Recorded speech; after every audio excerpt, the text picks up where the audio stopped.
In the heart of the Mediterranean, where the Adriatic Sea met the open waters, lay the city of Venice.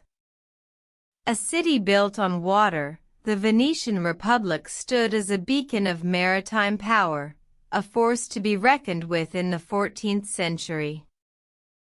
The Republic, a democratic state ruled by a council of men, had long cultivated a strong navy. The Venetian fleet, known as the Serenissima, was a marvel of the era, boasting the most advanced ships, skilled navigators, and seasoned sailors. However, the seeds of decline were sown in the midst of this glory.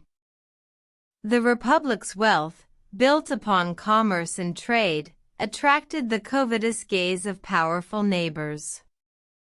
The Ottoman Empire, under the reign of Sultan Mehmed the Conqueror, was one such neighbor, its sights set on the riches of Venice. In the year 1453, Mehmed conquered Constantinople, the Byzantine Empire's capital. This event marked a turning point in the balance of power in the Mediterranean.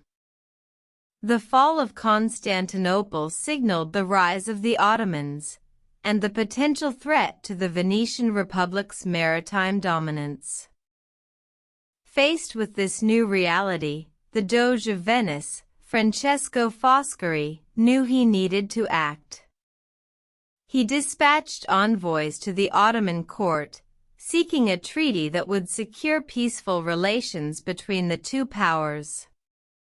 Foscari understood that diplomacy could be as crucial a weapon as a well-manned galley.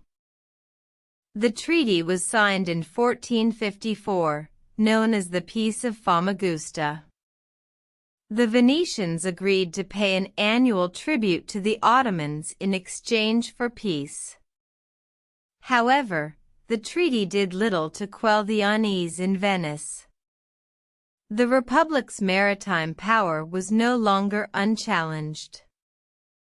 In the years that followed, the Venetian Republic continued to navigate the treacherous waters of the Mediterranean.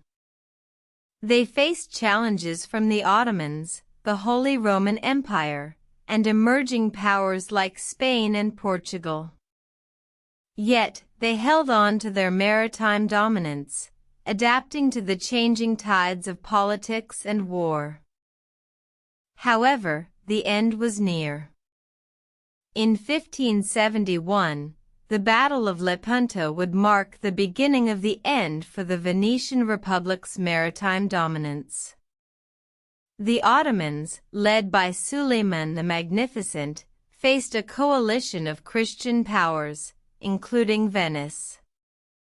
Despite their superior naval technology and tactics, the Venetian fleet was defeated. The defeat at Lepanto was a crushing blow to the Venetian Republic.